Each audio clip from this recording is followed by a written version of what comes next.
Major funding for KPBS Evening Edition has been made possible in part by Bill Howe Family of Companies, providing San Diego with plumbing, heating, air, restoration, and flood services for over 40 years. Call 1-800-BILL-HOWE or visit BillHowe.com. And by the Conrad Trebas Foundation, Darlene Marcos Shiley, and by the following.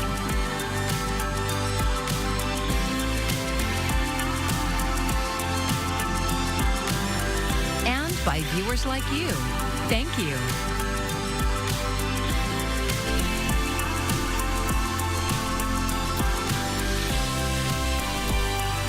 San Diego is moving forward with plans to charge for parking in Balboa Park. Thanks for joining us. I'm John Carroll in for Maya Trabulsi.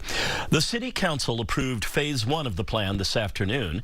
KPBS Metro reporter Andrew Bowen has the pricing breakdown.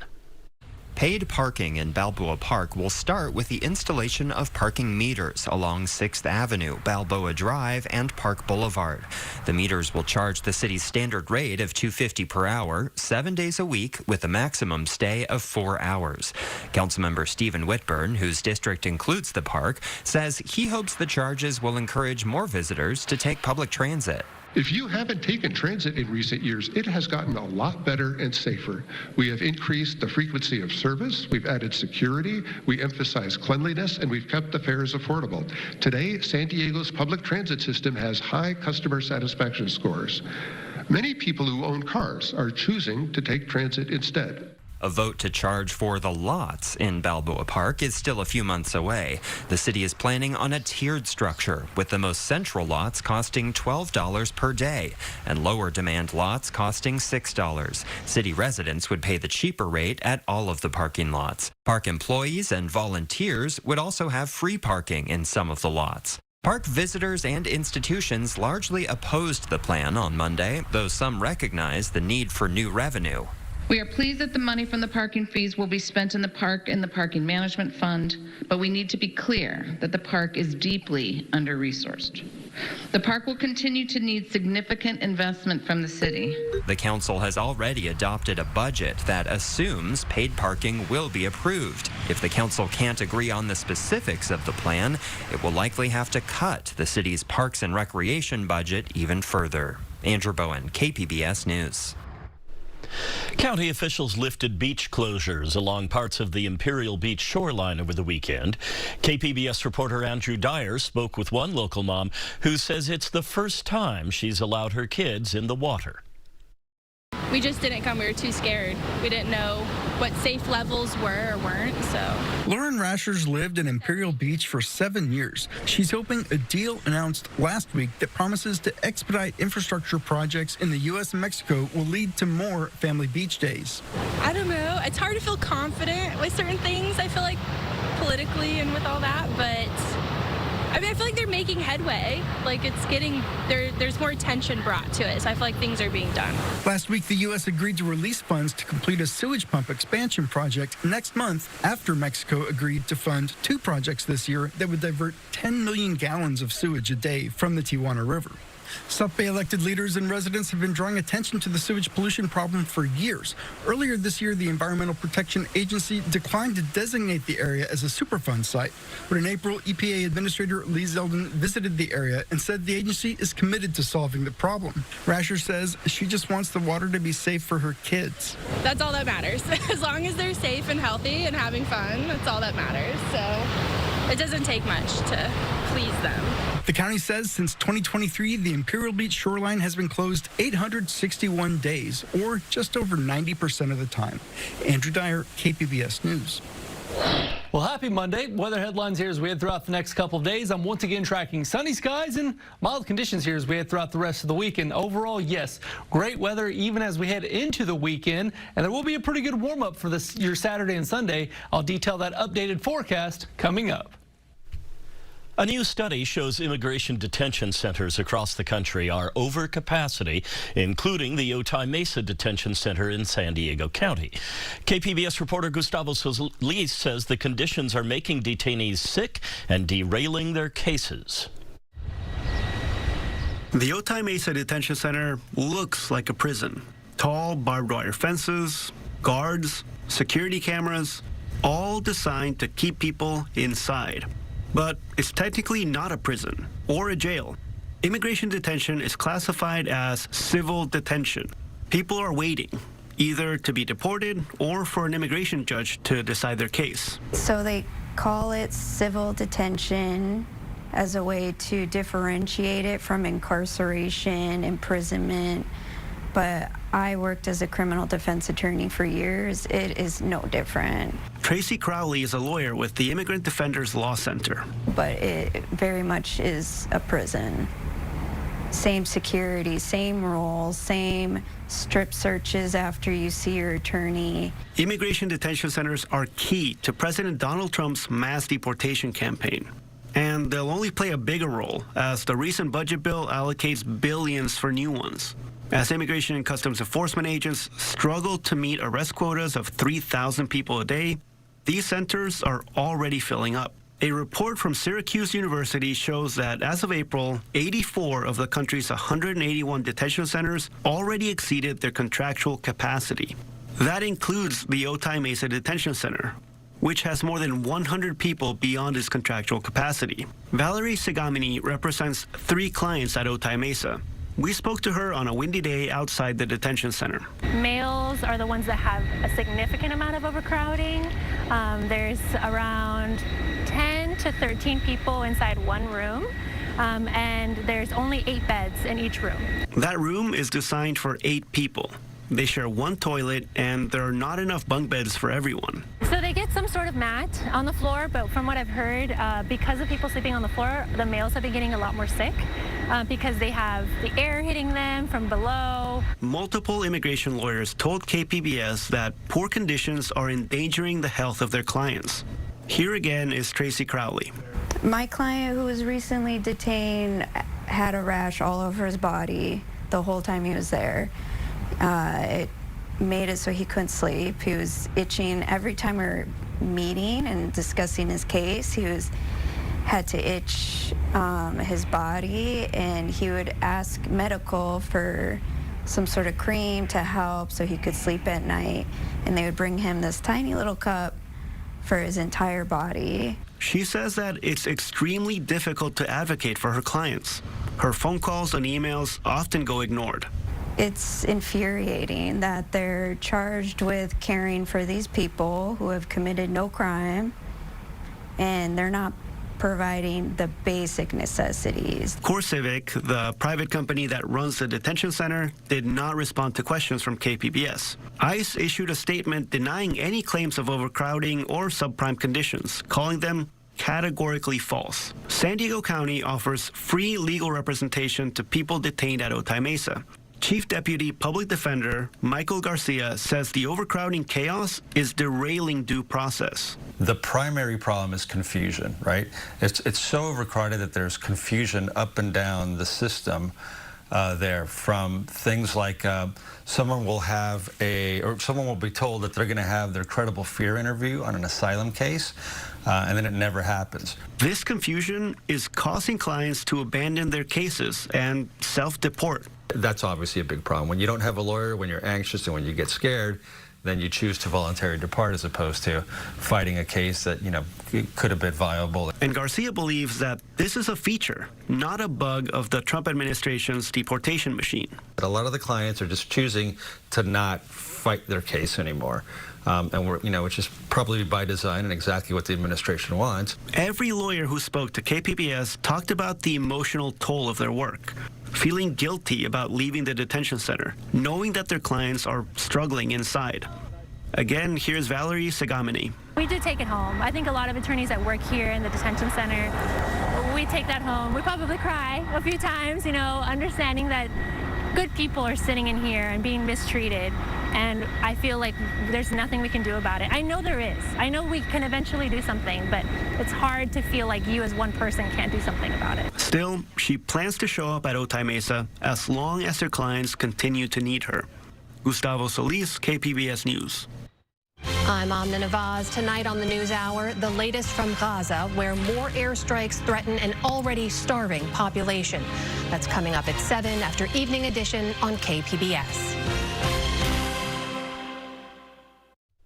Federal cuts could cause 400,000 San Diegans to lose access to food and medical care while blowing a $30 million hole in the county budget. That's what staff recently told the San Diego County Board of Supervisors. iNews Source Federal Impact reporter Jake Kincaid has more.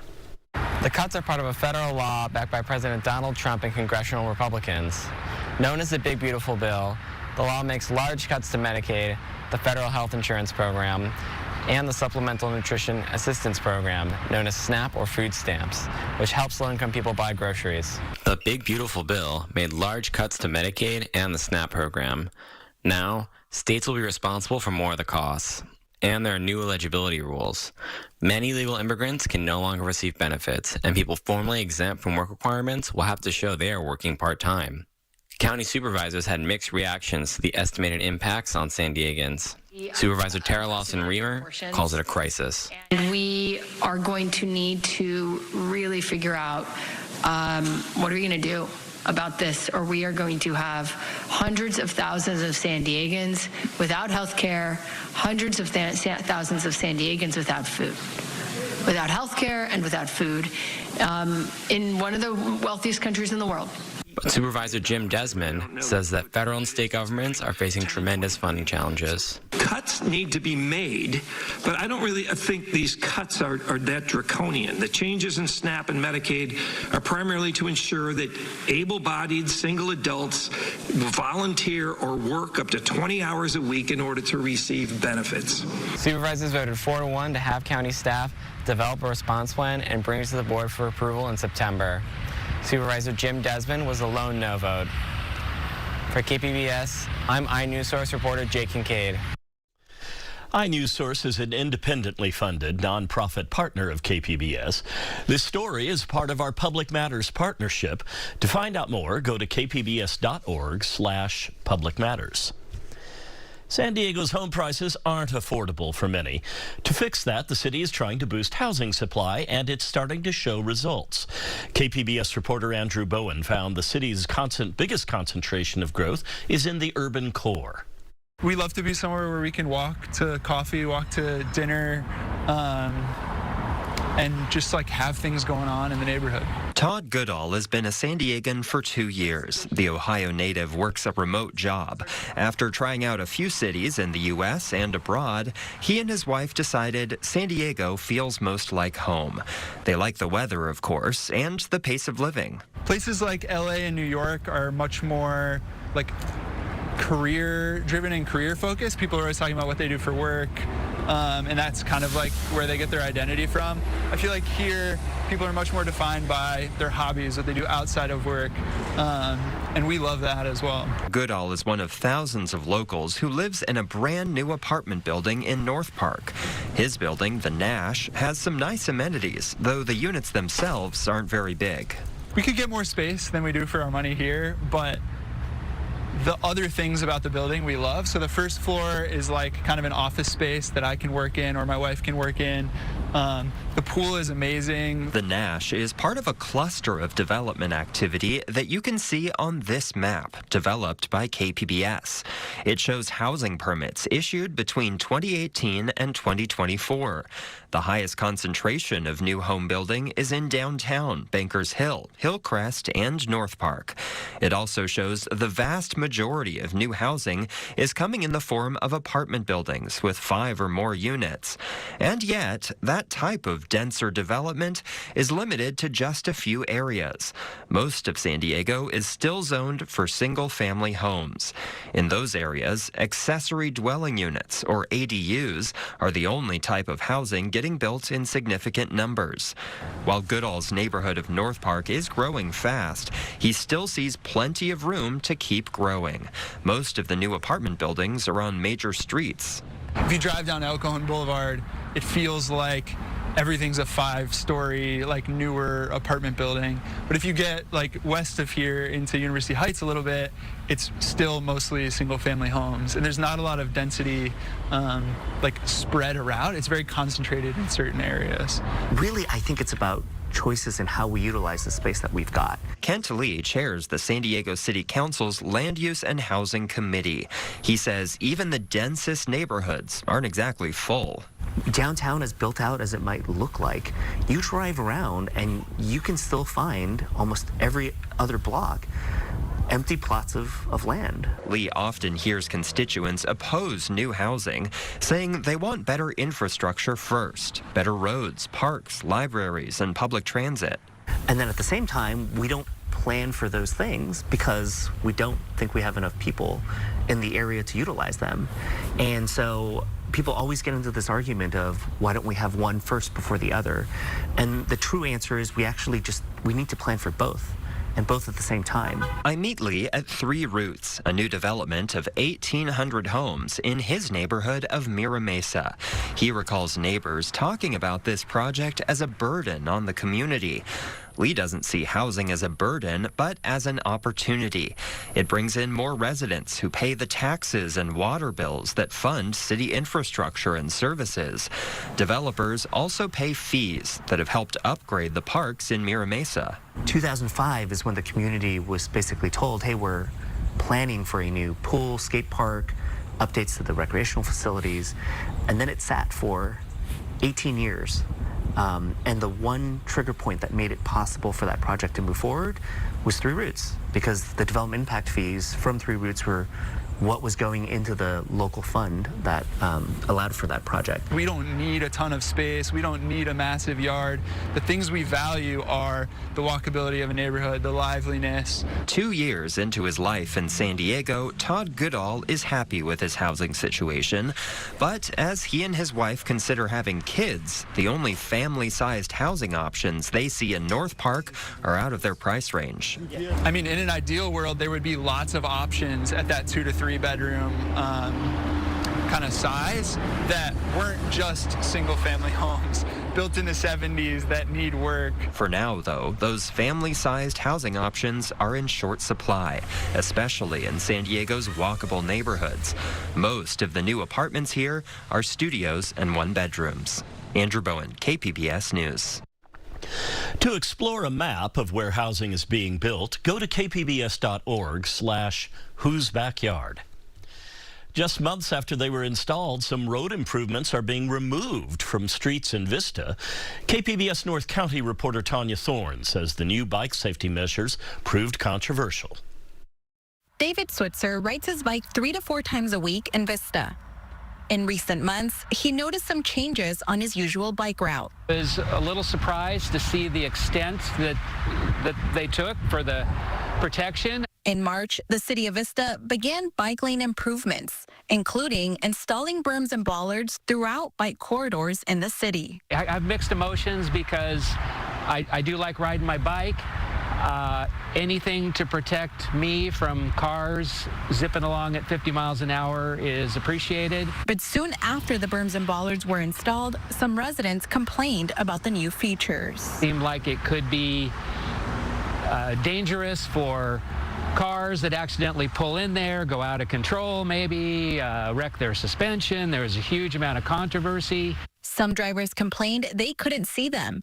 They said the safety measures were actually causing accidents and taking away space to pull over in case of an emergency. I'm not convinced that these curbs that were in between the plastic bollards actually made us safer. Vista Mayor John Franklin says he heard from both motorists and cyclists against the safety features. Cyclists weren't convinced that they made us safer. There's no question some cyclists absolutely love them, but some cyclists hate them. But the vast majority of other residents definitely didn't want them. He put the item forward to have the newly installed berms and bollards removed, and the majority of the council agreed. Councilmember Corina Contreras voted against the removal. People are biking, they're walking, they're using public transit, and they just want the city to have a commitment to safety. And it's really unfortunate that we have gone backwards. She thinks rather than a full removal, there could have been improvements made to the new safety features. Didn't have to remove all the berms. We could have left it for a year and assessed what is going on. Are we having issues with public safety and emergency access? Are we having more accidents, right? But we can't do that anymore because that decision is in the past. And it's really unfortunate. The safety measures were part of a $1.5 million infrastructure project. Removing them will cost the city $200,000. Not only was it a bad decision for safety, but it is a waste of taxpayer money, and I'm really frustrated with that because I have a lot of things in my district that $200,000 or more could have addressed. So this is a lot of money. There's no doubt about it. But sometimes it's important to do what the people want. And our job as the city council, my job as mayor, is to do what the people want. Construction crews will be concentrating on removal near Sycamore Avenue and Melrose Drive until the end of this month.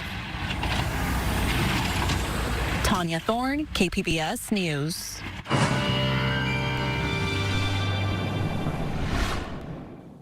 As we head into tonight, I'm tracking low clouds near the coast. Overnight temperatures will dip into the mid-60s. So once again, a pretty mild start here for your early Tuesday morning. Across the rest of the region, we'll see mid-60s for downtown San Diego, low 60s there for Oceanside and Camp Pendleton. As we head throughout the night and into early parts of tomorrow morning, there will be some onshore cloud coverage here to start the day. But right around 8, 9 a.m., we will start to see that cloud coverage slowly starting to work its way offshore. By midday, we'll see lots of sunshine back in the forecast. And during the late afternoon hours, we'll be watching out for some showers across parts of the Sierras. Most of the rainfall is going to be across the high plains of Colorado and New Mexico. So overall, nice clear skies, lots of sunshine here for the next couple of days. Be a pretty nice forecast. It'll stay dry. Once again, watching some of that rainfall across parts of the Sierras, but overall, pretty decent Tuesday afternoon. Temperature-wise, we'll see a mix of 70s, 80s, even some 90s, triple digits there in the desert areas. 74 for downtown San Diego, 75 for Oceanside and Camp Pendleton. As we head near Wednesday afternoon, more showers here across parts of the Sierras, even the interior there in northern parts of Nevada. But overall, most of the rainfall and storms will be across the Rockies and the high plains well off to the east. For that extended coast 5-day outlook, you can see sunny skies, highs in the 70s pretty much every single day this week. Overnight lows will be dipping into the low 60s, but I will say we'll see a little bit of a cooler start there Friday morning. Overnight lows in the upper 50s. Across the rest of the region, inland forecast, we'll see temperatures mainly in the mid-80s. A little bit more cloud coverage in the forecast Wednesday, Thursday into Friday. Overnight lows will be consistently in the upper 50s. Mountain forecast will be consistently in the 70s. A little bit of a dip Thursday, Friday, but temperatures really start to rebound there on Saturday. And as we head into the desert, you can see temperatures 105, 110. That'll be the range with overnight lows in the mid-70s. So it'll be a pretty nice stretch of weather, even though it's hot in the desert. Comic-Con wrapped up with Star Wars creator George Lucas making his first ever appearance at Hall H on Sunday morning. KPBS Arts reporter Beth Accomando shares some highlights. Give it up for the one, the only, George Lucas! Yep, George Lucas's first ever appearance was the highlight of Comic-Con. What I loved was how the panel allowed Lucas to share his own geeky fandom as he defined his museum of narrative art for attendees. I've worked with hundreds of illustrators in my life, and they're all brilliant, they're all great, but they don't get recognized for anything. So this is sort of a temple to the people's art. Fellow filmmaker Guillermo del Toro serves on the museum's board and addressed the power of storytelling. We realize stories shape the world. Stories that tell you the wrong thing about who you are or what you should be to other people. Because one of the narrative branches that is brutally applied is propaganda. Myth belongs to all of us. Propaganda is controlled by a very small group. And myth unites us, propaganda divides us. While most fans know Lucas and Del Toro, Jackie Estrada might be a lesser-known name, but she made a big announcement Friday night at the Eisner Awards, the Oscars of the comics industry. I need to pause here to let you all know that this is actually my last year as administrator of the Eisner Awards. I have served this role for 35 years, and it's just time for me to pass the baton to a new person. Estrada has been a passionate and dedicated champion of the comic book form, and she'll be missed, but she promises to remain involved. On Sunday, the Comic-Con International Independent Film Festival gave out its honors, including one to local filmmaker Jonathan Hammond. So my film was Fireflies in the Dusk, and it won Best Comedy at the Comic-Con International Film Festival. And for it to win, it was especially meaningful because the prestige factor and the level of other films. The intersection of film and comics had a distinctly international flavor at the panel for the animated Batman Azteca. Director Otay Mesa Detention was eager to share his take on the iconic DC character. This is the fusion of Aztec culture with the Batman mythos. But from the get-go, I wanted it to feel like a live-action movie, but animated. Because we didn't want to have just a Batman with feathers on it, you know? We wanted this to feel like a real organic story that took place in the time of the conquest. So this is a whole new original take on the character. It's not Bruce Wayne at all.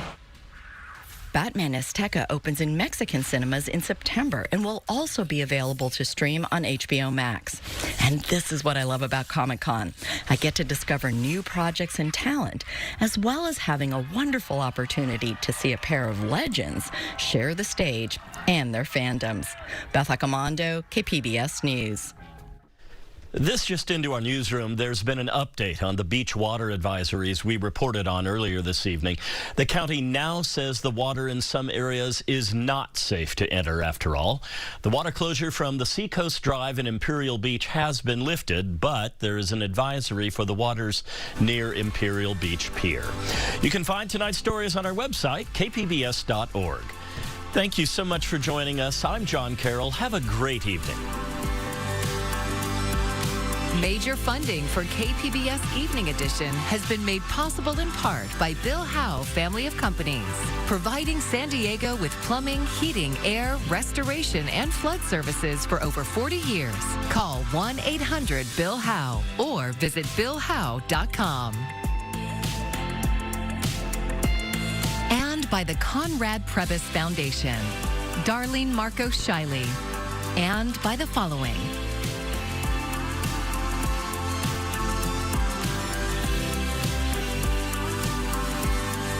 by viewers like you. Thank you.